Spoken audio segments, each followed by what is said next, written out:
The fact na nakuha natin to na naka-reverse mga kapiksi, ibig sabihin nito, for some of you, pwedeng unti-unti na kayong nagmo-move on, unti-unti na kayong naka-let go mga kapiksi, unti-unti na kayong nakaka-detach, no, sa inyong past circumstances. And kapag kaganyan yung nangyayari, syempre guys, no, ano yan, magandang senyales yan, magandang simula yan na magiging ma-okay na ang lahat para sa inyo, nawala na kayo sa pagkatrap nyo, nagiging malaya na kayo.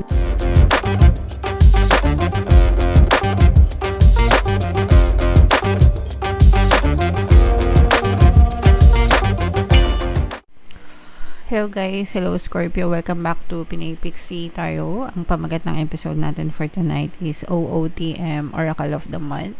Para ngayong January mga kapiksi para sa Scorpio, Sun, Moon, Rising, Sign, and Venus. Meron tayong tatlong set ng decks dito guys. Ito yung para sa spiritual message nyo. Ito yung sa life messages, and ito naman yung sa love life mga kapiksi.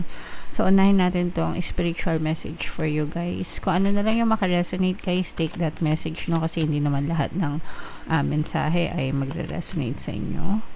Play, have fun, celebrate, don't be so serious mga kapiksi. Although, naintindihan ko, kakatapos lang natin mag-enjoy, di ba?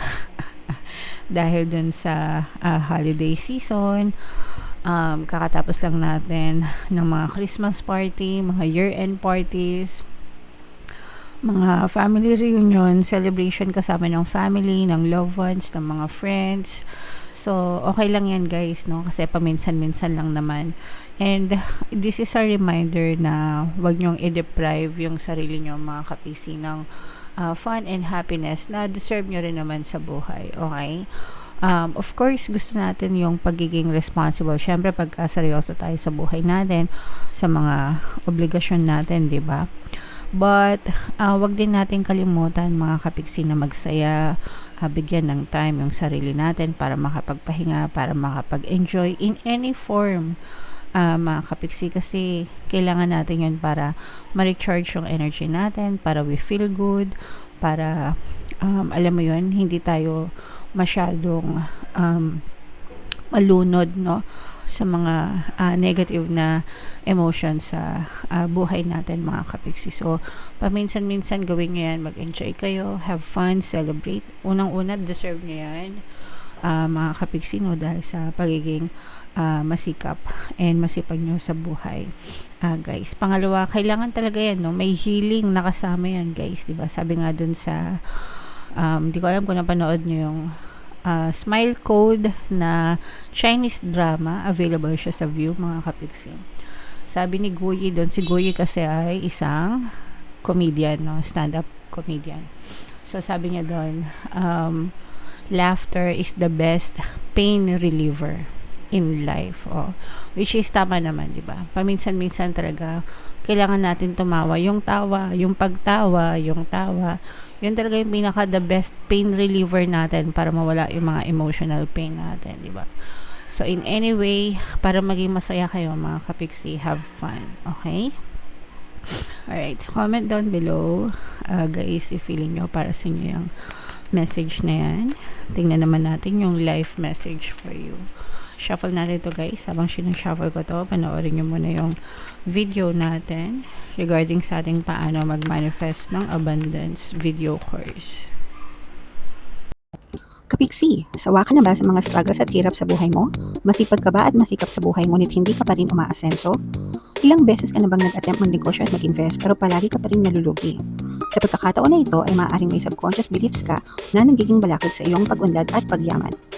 Introducing, paano mag-manifest ng abundance video course.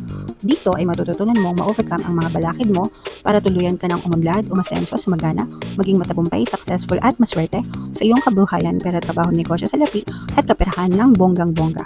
Dali, mag-send na ng email sa pinoypixie@gmail.com at simulan na ang iyong pagyaman ngayon. Alright, so sa lahat ng gusto mag-avail ng course guys, yung promo natin ngayong December, ang ngayong January pala is New Year promo, magbibigay tayo ng 10% discount sa lahat na mag-avail ng course guys, kaya mag-avail na kayo.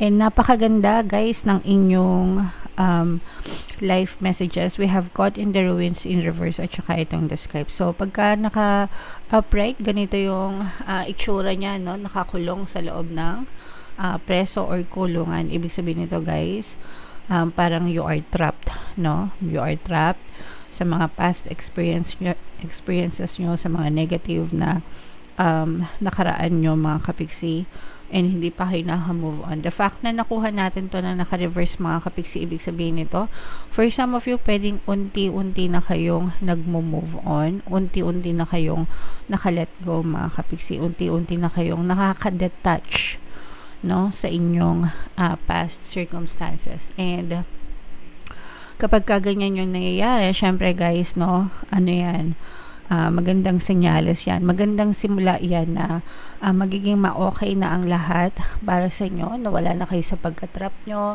nagiging malaya na kayo, nagiging malaya na yung excuse me guys, sorry, nagiging malaya na yung emosyon nyo, nagiging malaya na yung isipan nyo, hindi na kayo masyadong nanenega mga kapiksi. Okay? So, and we also have the scribe guys, dahil dun sa kumbaga parang nagsisimula na kayo mag-move on and nagsisimula na rin kayong magplano, no? Para sa buhay nyo, kung ano ba yung next step nyo na gagawin nyo, kung ano ba yung mga dapat na ginawa nyo dati pa na hindi nyo nagawa dahil masyado kayo nag-emo nung nakaraan, yung mga ganun. So, parang you are analyzing your life, nasan ako ngayon, nasan ako nung nakaraan, and saan ako papunta, no? Parang ganun yung gusto nyong gawin. Pero you just have to take one step at a time, mga kapiksi, hindi naman yan minamadali, no? Moving on, it's still a process. Ang importante is you took the first step, no?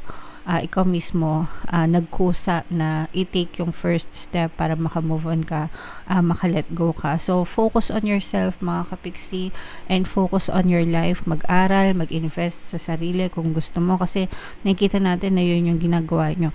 And yung iba sa nyo, you are also engaging with other people, no, sa community mo, ganyan. Kumbaga, naghahanap ka ng mga tao, no, na makaka-connect ka, same interest mo, pwede kang matuto sa kanila, alright? Or pwedeng naghahanap ka rin ng mentor coach, no? Para malaman mo kung anong gagawin mo sa buhay mo, mga kapiksi. Alright?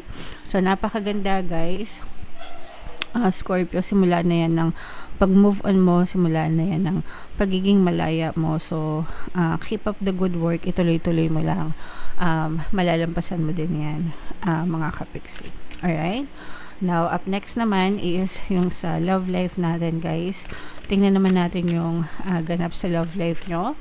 So, habang sinashuffle ko to guys, naka-flash sa screen nyo yung ating course, paano mawala ang third party at magkaroon ng harmonious na relationship. Mga kapiksi, 10% discount until January 31. Kaya mag-avail na kayo, guys. So, ito yung ating love life message para sa inyo. Hindi siya mag-resonate sa lahat, guys. Pero if in case naka-resonate kayo, comment down below. So, meron tayong young male energy. Yung relationship nyo, guys, pwedeng he, she, tsaka pwedeng he. Relationship para sa mga LGBTQ natin na mga kapiksi. So, meron tayong young male na involved. Pwedeng ikaw ito or energy ng person mo kung mas mabata siya. Pero, hindi lang sa age, guys, no? Pwedeng ano din, sa maturity, no? Yung tipong, di ba pag sinabing young male, parang isip bata, ganyan. So, it's either ikaw yung isip bata or yung person mo. And meron tayong money involved sa relationship nyo, guys. Etong money na to, guys, pwedeng nagiging cause ito ng balakid sa magandang relasyon nyo, kung saan pwedeng mas nakafocus kayo sa trabaho, sa pagkita ng pera, kesa dun sa love life nyo. Parang mas napapriority yung pera. Especially kung ikaw or yung person mo is masyadong goal-driven, money-driven, and pina-priority yung career, yung work, yung trabaho, yung negosyo over the relationship. Wala namang masama doon, mga kapiksi. Para sa tingin ko, wala namang masama doon dahil kailangan naman talaga natin ng pera para mabuhay. Pero kailangan lang sigurong balansehin, no? Kumbaga, balansin yung oras para may time pa sa relationship. Kasi ang nangyayari madalas kapag puro OT, puro trabaho, puro negosyo, nawawalan ng time sa partner. So, nagiging cold, nandun na yung mga problema, 'di ba, na nawawala yung affection, yung emotional needs ng partner hindi na natutugunan dahil masyadong nakafocus sa pera, guys. Okay? So, balansin lang kung ikaw ito, make sure na binabalanse mo yung sarili mong oras, and kung si person mo naman ito, ipaliwanag mo ng mabuti sa kanya na naintindihan ko na puro ka trabaho, puro ka negosyo, pero meron din ako emotional needs na kailangan mo ring tugunan or punan, no? Hindi yung pera-pera lang. So, makipag-usap ng maayos na paraan para ma-resolve nyo yung mga issues nyo, mga kapiksi. Pwedeng nagkakaroon naman, yung iba sa inyo, pwedeng nagkakaroon din kayo ng money problems, no? Especially true kapag couple na magkasama, no? Sa isang bahay, minsan nagkakaroon ng problema sa pera, pero wag nyo nang palakihin. Kasi yung pera, guys, madali lang yan solusyonan, pero yung relasyon kapag nasira, mahirap solusyonan, mga kapiksi. So, yeah, prioritize nyo yung relationship over money matters. Okay? So, yeah, ayan ang iyong oracle reading, Scorpio, para ngayong January. Comment down below, guys, kung nakaresonate kayo and kung saan kayo nakaresonate. Dito ba sa spiritual, dito ba sa life, dito ba sa love life. Comment down below, mga kapiksi. And for more tarot readings para sa Scorpio, ito yung playlist nyo. Ito naman yung ating success stories ng paano mag-manifest ng abundance video course. Click here to subscribe, guys. Ito yung ating mga pampaswerte subliminals. Thank you for liking, sharing, and subscribing. See you next time. I love you all. Have a nice day. Bye-bye.